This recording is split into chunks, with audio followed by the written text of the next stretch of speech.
अभी जो हम लोग का टॉपिक चल रहा है वो चल रहा है एमएस एसक्यूएल सर्वर, और पीछे जो भी हम लोग काम किए वो उसमें दो चीज यूज किए थे एसक्यूएल का।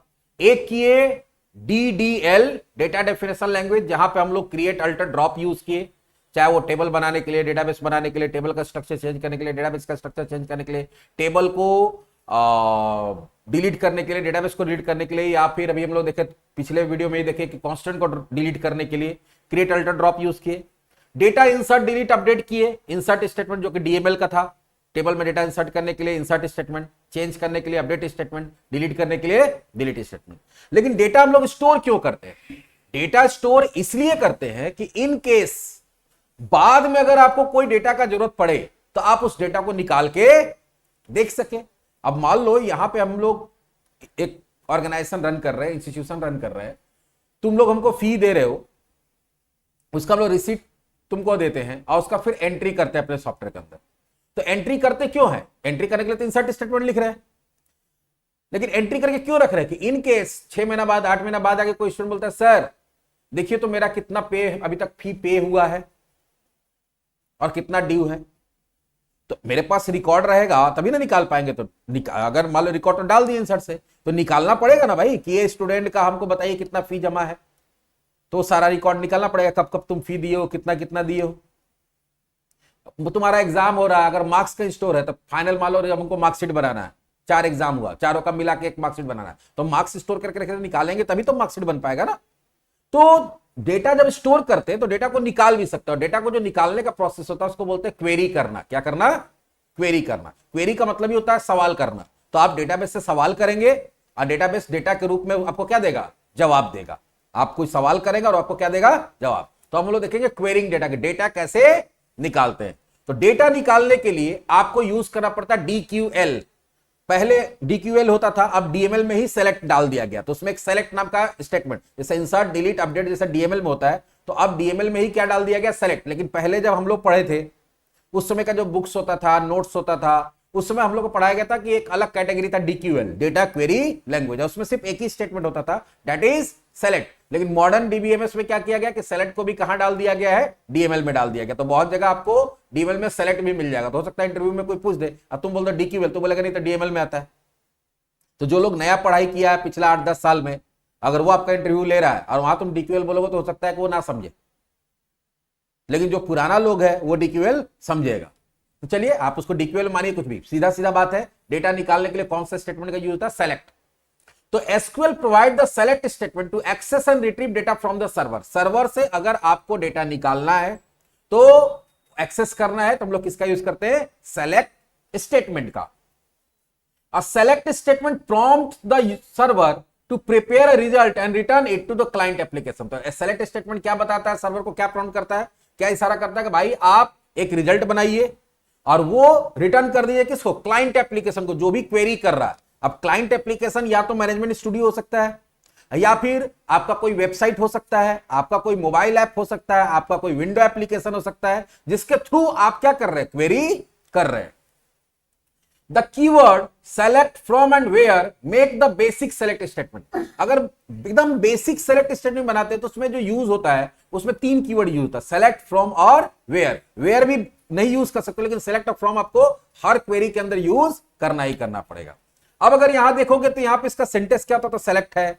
फिर देखो ये स्क्वायर ब्रैकेट में जो भी चीज होता है वो क्या होता है? ऑप्शनल होता है, हो भी सकता है, जरूरत के हिसाब से नहीं भी सकता है। तो ऑल हो सकता है, डिस्टिंक्ट हो सकता है, फिर कॉलम लिस्ट है, फिर फ्रॉम, फिर टेबल का नाम, फिर देखो वेयर कंडीशन हो भी सकता है, नहीं भी हो सकता है, ऑर्डर बाई हो भी सकता है कि नहीं भी हो सकता है, ग्रुप बाई हो भी सकता है, नहीं भी हो सकता है, हैविंग हो भी सकता है, नहीं भी हो सकता। मतलब इसमें हो क्या सकता है? जो कंपलसरी है select, column list, from, table name. बाकी चीज जो है जरूरत के हिसाब से आप यूज करेंगे, नहीं जरूरत है तो नहीं यूज करेंगे। अभी तो अगर तुमको ये नहीं समझना कि सब चीज क्या है, जैसे जैसे आगे हम लोग बढ़ेंगे वैसे वैसे हम बताते जाएंगे।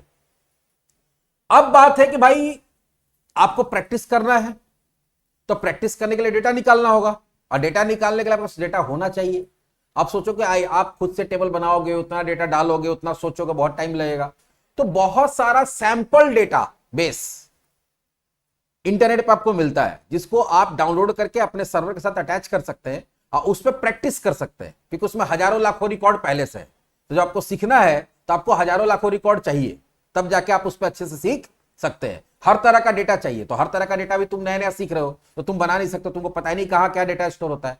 तो यहां पे एक डेटाबेस होता है नॉर्थ विंड नाम का। क्या होता है? नॉर्थ विंड, जो फ्री में आपको मिलता है नेट पे, आप उसको डाउनलोड कर सकते हैं। डाउनलोड करेंगे तो आपको दो फाइल मिलेगा, बताते हैं ना डेटाबेस का दो फाइल होता है, प्राइमरी और सेकेंडरी। तो आपको दो फाइल मिलेगा, वो दो फाइल को पहले डाउनलोड करना पड़ेगा। डाउनलोड करने के बाद उसको कहीं स्टोर करना पड़ेगा। स्टोर करने के बाद डेटाबेस के साथ क्या करना पड़ेगा, सर्वर के साथ क्या करना पड़ेगा, सर्वर के साथ उसको अटैच करना पड़ेगा। तो क्योंकि हम बना तो नहीं रहे हैं, तो चलिए हम लोग क्या करते हैं, नेट पे सर्च करते हैं नॉर्थ विंड डेटा। ऐसे बहुत सारे डेटाबेस है, मेरे जानकारी में ये कॉमन है, माइक्रोसॉफ्ट का ही एसक्यूएल सर्वर के साथ पहले आता भी था, आसानी से हम लोग भी पढ़ाई किए तो इसी पे किए थे। तो नॉर्थ विंड डेटाबेस, तो यहां पे क्या लिखेंगे गूगल में, north wind database files download.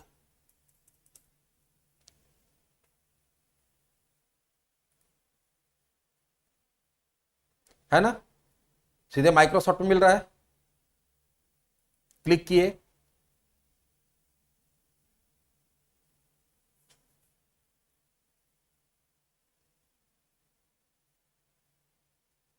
और भी है, एडवेंचर वर्क्स भी है, दिख रहा है। तो ये सब माइक्रोसॉफ्ट ही आपको देता है। देखते हैं डाउनलोड होता है कि नहीं।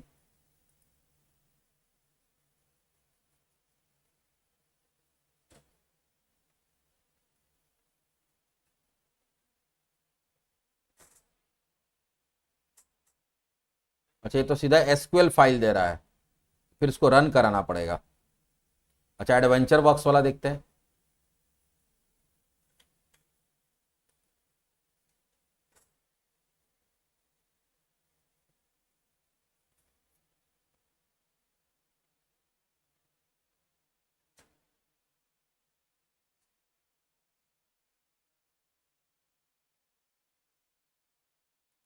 सब बैकअप फाइल है।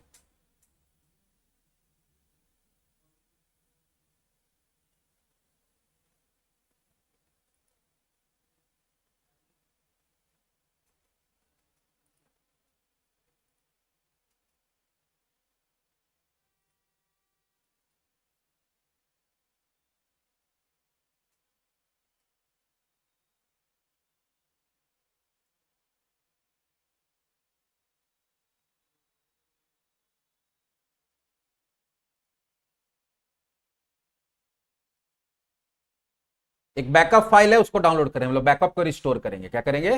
बैकअप को रिस्टोर करेंगे। पहले इसको डाउनलोड होने तो लगभग 200 MB का, कितना का है, 200 MB।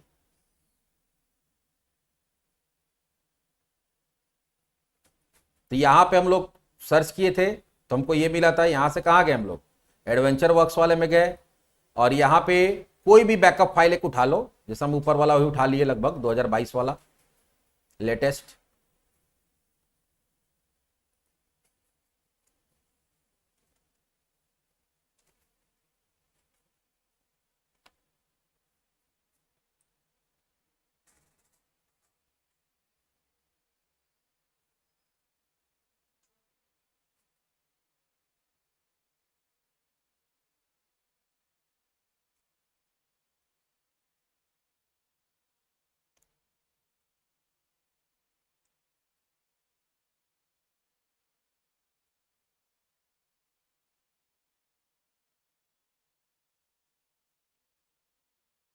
डाउनलोड हो गया।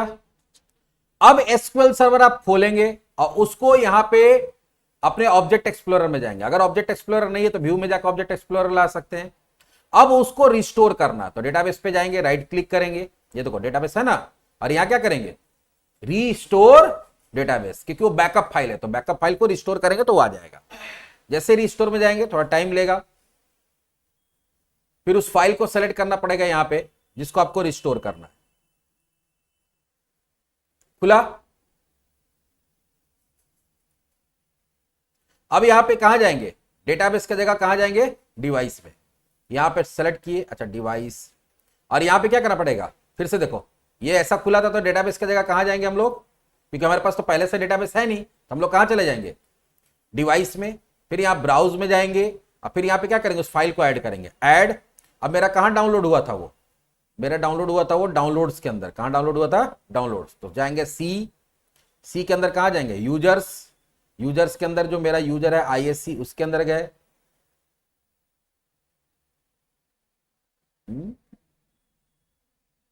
आईएससी है ना,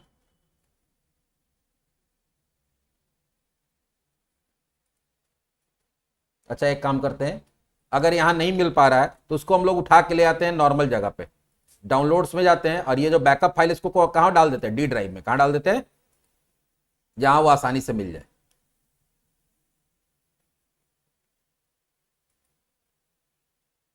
आ गया।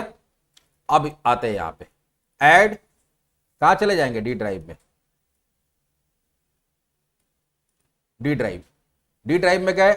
अब यहां देखते हैं, स्क्रॉल करते हैं, देखो मिला एडवेंचर डॉट बैक, इसको सेलेक्ट करेंगे और क्या किए, ओके, फिर यहां क्या कर देंगे, ओके, देखो आया। अब यहां सीधा क्या कर देंगे, अब पूछ रहा है डेटाबेस का नाम क्या होगा, तो ये बाय डिफॉल्ट एडवेंचर वर्क्स 2022 है, हम थोड़ा नाम चेंज कर देते हैं, इसका नाम क्या कर दे रहे हैं, एडवेंचर वर्क्स, ज्यादा अच्छा रहेगा, छोटा रह जाएगा, और क्या कर देंगे, ओके। देखो ये क्या कर रहा है, डेटाबेस पूरा बना के रेडी कर दिया आपका, आ गया एडवेंचर वर्क्स। अब इसमें देखो कितना सारा टेबल्स होगा, एक्सपैंड करेंगे, टेबल्स में जाएंगे, देखो कितना सारा टेबल है, सब रेडीमेड बना बनाया मिल गया। अब इसमें इतना डेटा है कि आप प्रैक्टिस करते रहिए, निकाल निकाल के, समझ समझ के,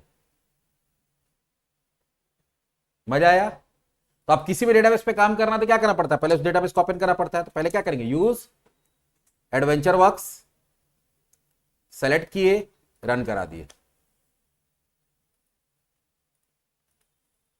ठीक है। अब हम लोग आते हैं वापस यहां पे कि अगर आपको किसी भी टेबल से क्या करना है, डेटा निकालना है, तो पहला हम लोग क्या चीज सीखेंगे कि भाई उस टेबल में जितना डेटा है सारा डेटा बता दो, उस टेबल में जितना डेटा है सारा डेटा बता दो, जितना भी रो है, जितना भी कॉलम है। तो पहला तो चीज क्या सीखेंगे, retrieving all row, all columns and all rows, जितना रो है, जितना कॉलम है, सब बताओ। तो उसके लिए क्या करना पड़ता है, लिखना पड़ता है सेलेक्ट, फिर देना पड़ता है एस्ट्रिक, एस्ट्रिक का मतलब होता है ऑल कॉलम्स, क्योंकि यहां पे कॉलम लिस्ट देना पड़ता है कि कौन कौन सा कॉलम चाहिए। तो अगर सारा कॉलम चाहिए तो कॉलम का नाम बताने का जरूरत नहीं है, आप क्या लिख दीजिए, एस्ट्रिक फ्रॉम किस टेबल से चाहिए, वो टेबल का नाम दे दीजिए। तो अगर वो टेबल उस डेटाबेस में है, जो डेटाबेस आपका ओपन है, तो उस टेबल का सारा रो और सारा कॉलम ये दिखा देगा। जैसे नॉर्थविंड है, मेरे पास नॉर्थविंड की जगह भी एडवेंचर वर्क्स है, तो एडवेंचर वर्क्स में कौन कौन सा टेबल है, देखो पर्सन दिख रहा है, पासवर्ड, बहुत सारा कुछ है, दिख रहा है, प्रोडक्शन, लोकेशन दिख रहा है, तो यहां पे बहुत सारा है, डिपार्टमेंट, इंप्लॉय दिख रहा है। तो चलिए हम लोग देखते हैं। तो अभी हम लोग क्या करेंगे, सेलेक्ट एस्ट्रिक फ्रॉम, टेबल का नाम क्या है, इंप्लॉय, तो इंप्लॉय क्या है, ह्यूमन रिसोर्सेज डॉट इंप्लॉय, तो जो टेबल का नाम है वो देंगे, ह्यूमन रिसोर्सेज डॉट इंप्लॉय।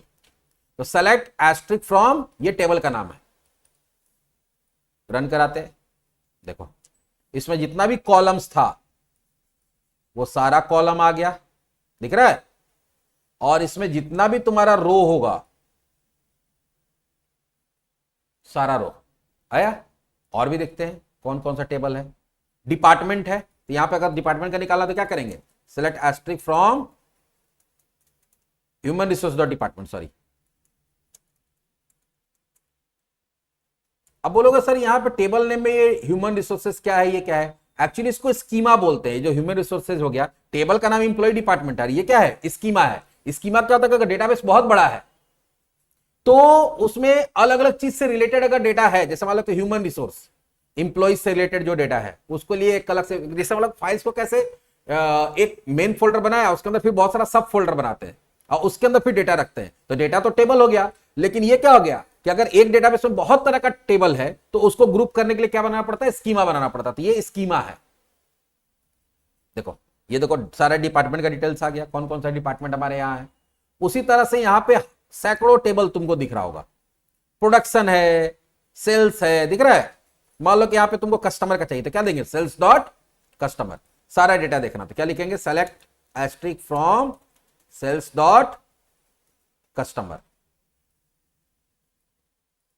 देखो सारे कस्टमर का डिटेल आ गया। अब क्या डेटा है नहीं है उससे हम लोग फिलहाल लेना देना नहीं है, हम लोग सिर्फ निकालना सीख रहे हैं कि अगर आपको कभी भी किसी भी टेबल का सारा रो और सारा कॉलम निकालना है तो हम लोग किसका यूज करते हैं, हम लोग यूज करते हैं select asterisk from table name. Select का मतलब निकालिए, एस्ट्रिक मतलब सारा कॉलम, फ्रॉम कहां से, यहां से। अब अगर कोई कंडीशन नहीं दी है तो सारा का सारा रो आएगा। तो अगर कभी भी टेबल निकालना तो समझ में आ गया कि टेबल का सारा डेटा निकालना तो हम लोग क्या करते हैं, ऑल रो ऑल कॉलम के लिए क्या होता है, select asterisk from table name. लेकिन कभी कभी होता है कि टेबल में बहुत सारा कॉलम है और उतना कॉलम का तुमको जरूरत नहीं है, तुमको उसमें से 2 ही कॉलम चाहिए, तुमको उसमें से 3 ही कॉलम चाहिए, तुमको उसमें से 4 ही कॉलम चाहिए, तो वहां पे फिर एस्ट्रिक के जगह पे आपको कॉलम का नाम बताना पड़ेगा। तो retrieving selected column from table, row सारा आएगा लेकिन कॉलम क्या आएगा, सेलेक्टेड। ये कैसे होगा, तो we can access all rows and selected column from table using following syntax. Select, अब जो जो कॉलम चाहिए उसका नाम बताइए, तो column name 1 comma column name 2 comma column name 3 जितना चाहिए बताइए, फ्रॉम टेबल का नाम। चलिए देखते हैं एग्जांपल से। जैसे हमारा डिपार्टमेंट है, तो डिपार्टमेंट में बहुत सारा कुछ है, हमको इसमें से 3 ही कॉलम चाहिए या 2 ही कॉलम चाहिए, डिपार्टमेंट का नेम और उसका ग्रुप नेम, कितना चाहिए, 2 ही चीज। तो हम लोग क्या करेंगे, सेलेक्ट, डिपार्टमेंट के नेम के लिए कॉलम कौन सा, नेम, और ग्रुप के लिए क्या है, ग्रुप नेम, फ्रॉम टेबल का नाम, टेबल का नाम क्या है, ह्यूमन रिसोर्सेज डॉट डिपार्टमेंट। तो अब देखना क्या होगा, इसमें 1 2 3 4 कॉलम था, 4 की जगह रिजल्ट में कितना कॉलम आएगा, डेटाबेस में सब है, हमको कितना दिखा रहा है, 2 कॉलम। इंप्लॉई है, इंप्लॉई के अंदर बहुत सारा कॉलम है, हमको इसमें क्या क्या चाहिए, हमको उसका चाहिए लॉगिन आईडी, उसका जॉब टाइटल, उसका जेंडर और उसका बर्थ डेट, 4 ही चीज चाहिए। चलिए तो हम लोग यहां क्या करेंगे, सेलेक्ट, हमको उसका क्या चाहिए, लॉगिन आईडी, तो लॉगिन आईडी ले लिए। उसके बाद हमको क्या चाहिए, उसका जॉब टाइटल, जॉब टाइटल ले लिए। उसके बाद क्या चाहिए, बर्थ डेट, और उसके बाद हमको चाहिए उसका जेंडर, जेंडर के लिए जेंडर है, from human resources dot employee, table का नाम दे दिए। तो उस टेबल में वो सब कॉलम होगा, देखो तो उतना कॉलम की जगह कितना कॉलम आ रहा है, 4 ही कॉलम आ रहा है। तो कॉलम बहुत सारा हो सकता है आपके टेबल में, आपको जो कॉलम चाहिए वो कॉलम आप यहां स्पेसिफाई करके निकाल सकते हैं। और कोई टेबल है, देखते हैं, बहुत सारा टेबल है, सेल्स पर्सन है, ऑर्डर है, स्टोर है, बहुत सारा है।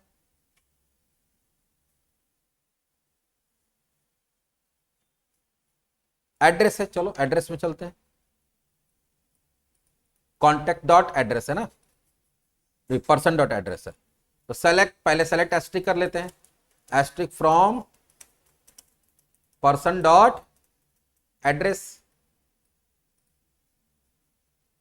अब इसमें बहुत सारा कुछ आ गया, हमको सारा कुछ नहीं चाहिए, हमको चाहिए सेलेक्ट एड्रेस आईडी चाहिए, उसका एड्रेस लाइन 1 चाहिए, हमको उसका सिटी चाहिए और उसका पोस्टल कोड चाहिए, फ्रॉम पर्सन डॉट एड्रेस। देखो आया। तो कभी भी अगर आपके पास कोई टेबल है, उस टेबल में बहुत सारा कॉलम है और आपको सारा कॉलम का जरूरत नहीं है, सेलेक्टेड कॉलम का जरूरत है, तो आप क्या कर सकते हैं, सेलेक्ट, जो जो कॉलम का नाम आप चाहिए, जो जो कॉलम चाहिए उसका नाम लिखिए कॉमा से सेपरेट करके, फ्रॉम टेबल नेम। तो ये सारा रो देगा लेकिन कॉलम क्या देगा, सेलेक्टेड देगा। चलिए आगे बढ़ते हैं। अब होता है retrieving data with user defined column heading. अब होता क्या है कि आप कभी भी सेलेक्टेड कॉलम निकालते हैं तो कॉलम का नाम वही आता है जो टेबल बनाते समय दिया गया है। अब टेबल बनाते समय जनरली क्या होता है कि एड्रेस लाइन 1 लिख दिया, एड्रेस आईडी लिख दिया या पोस्टल कोड लिख दिया, पोस्टल कोड की जगह हमको पिन कोड यहां पे चलता है, वहां बनाते समय पोस्टल कोड कर दिया। बहुत समय क्या होता है कि शॉर्ट में लिखा जाता है STUID, लेकिन तुमको वहां कॉलम का नाम आप चाहते कि नहीं, STUID की जगह क्या आना चाहिए, स्टूडेंट आईडी। तो टेबल में जैसे वैसे ही रहे, रिपोर्ट के अंदर आप चाहते क्या है कि कॉलम का हेडिंग चेंज हो क्या है, जो रिजल्ट आ रहा है उसमें कॉलम का हेडिंग क्या हो, चेंज हो क्या है, मेरे हिसाब से हो क्या है। तो उसके लिए हम लोग क्या करते हैं, user defined column heading use करते हैं, इसको एलियास भी बोलते हैं। क्या बोलते हैं? एलियास यूज करते हैं। इसके लिए क्या करना पड़ेगा कि जो जो कॉलम का कॉलम हेडिंग चेंज करना है या जो जो कॉलम निकालना है, पहले तो कॉलम का नाम देना पड़ता है। तो सेलेक्ट कॉलम का नाम, तो जो ओरिजिनल नाम है वो देना पड़ेगा, कॉलम का नाम यहां पे, उसको लिखना पड़ेगा एज, और उसको किस में बदल के देखना चाहते हैं, ध्यान देना, टेबल में चेंज नहीं होगा, टेबल में वही रहेगा, सिर्फ अभी जो रिपोर्ट आपको दिख रहा है टेम्पोररी में आपको चेंज होकर आएगा।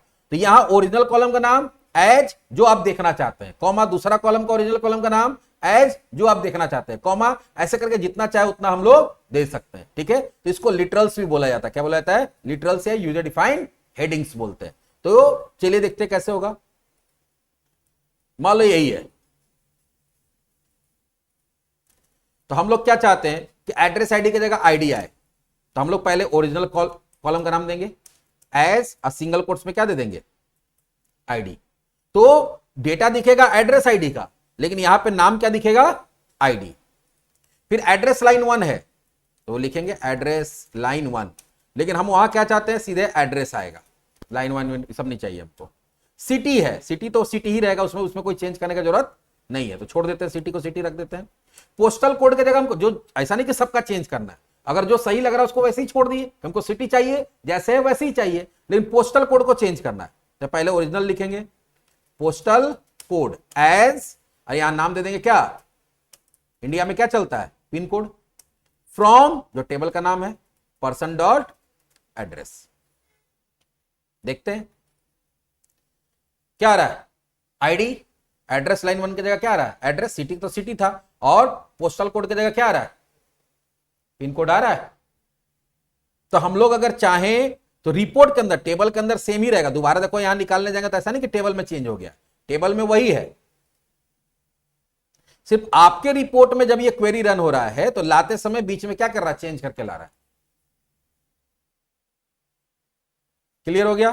तो हम लोग क्या देखे पहले डेटा क्वेरी में कि कैसे सारा रो सारा कॉलम निकालते हैं, फिर कैसे सेलेक्टेड कॉलम निकालते हैं, और कैसे यूजर डिफाइन हेडिंग के साथ सेलेक्टेड कॉलम निकालते हैं।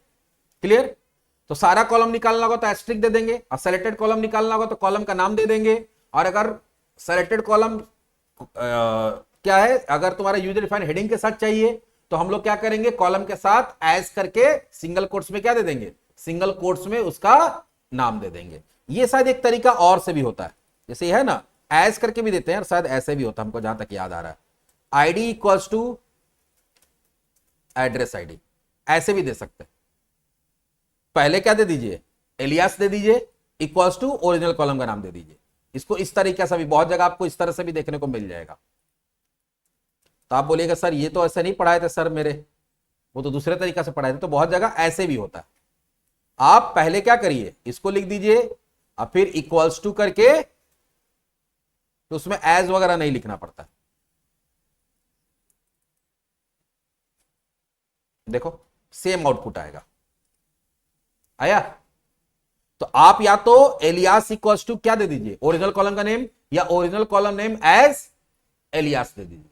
दोनों तरीका से आप क्या कर सकते हैं? दोनों तरीका से आप यूजर डिफाइंड हेडिंग बना सकते हैं। किसका? कॉलम का। तो ये हो गया हम लोग सारा रो सारा कॉलम, सेलेक्टेड कॉलम, और selected column with user heading. अब हम लोग सेलेक्टेड रो देखेंगे आगे। आगे क्या देखेंगे? सेलेक्टेड रो कैसे निकाल सकते हैं। भाई ठीक है, कॉलम हमको सारा चाहिए, लेकिन रो हमको सेलेक्टेड चाहिए, सारा रो नहीं चाहिए, तो वो कैसे करेंगे वो हम लोग आगे के वीडियो में देखते हैं।